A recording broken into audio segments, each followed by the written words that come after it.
బయలుదేరుతున్నటువంటి సమయమున ధర్మరాజుల వారు, బాబా మీరు ఒక్కరే అక్కడికి వెళ్ళుట నాకెందుకో మనసు అంగీకరించడం లేదు. నీ వెంట 10,000 మంది సైన్యాన్ని పంపిస్తున్నా. వాళ్ళు దురాత్ములు, ఏదైనా దురాలోచన చేయగలరు అని చెప్పి వలసయ్యా నాకెందుకు సైన్యము అని చెప్పి చెప్తే కూడా నా వెంట 10,000 మందిని పంపించాడు. అది కాకుండా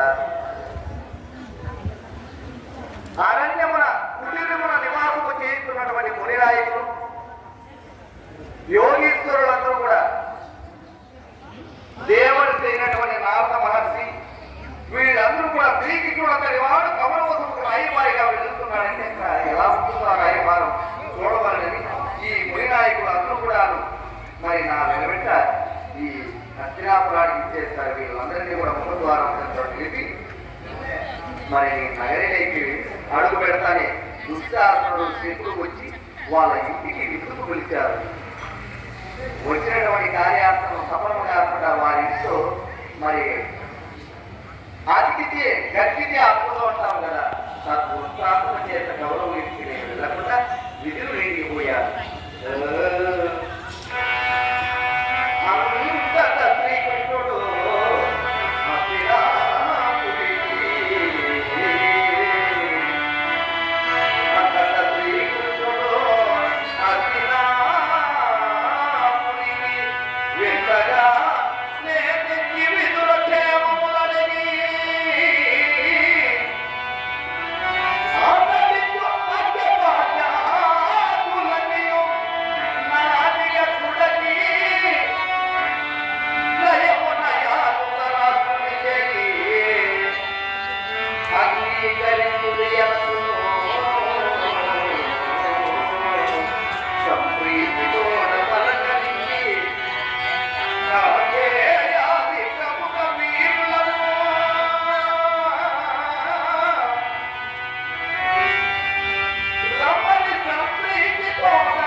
అతనికి ఉన్నంతలో విదురుడు కడుపు పేదవాడే, కానీ తనకు ఉన్నంతలో నాకు సంతృప్తిగా భోజనం పెట్టాడు.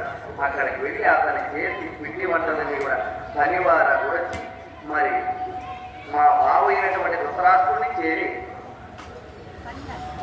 అతనిని యోగక్షేమాలను తెలుసుకొని మరి మా అత్త అయినటువంటి గాంధారిని కూడా పలకరించి